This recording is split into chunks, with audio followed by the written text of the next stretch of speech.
المباراة رقم 15 في مونديال روسيا غدوة السبعة، مباراة الجرينتا، مباراة القوة والإرادة، مباراة اللي تستنى فيها تونس الكل، مباراة تجي بعد 12 عام من الغياب، مباراة من المجموعة السابعة بين تونس وإنجلترا في إعادة لسيناريو مونديال فرنسا.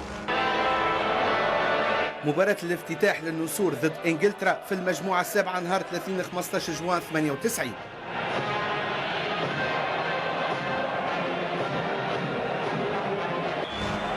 مكان خطير، جول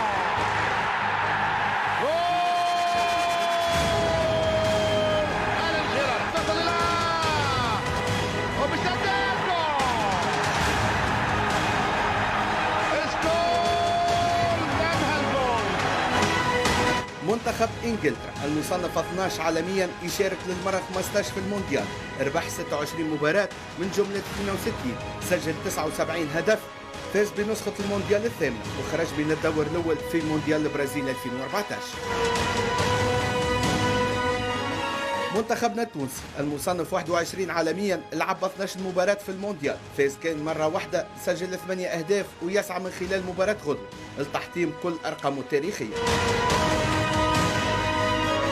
زوج مواجهات جمعتنا بالانجليز، تعادلنا مره وخسرنا مره، وان شاء الله غدوه نعدلوا نتيجه على مستوى الانتصار في مونديال المفاجآت.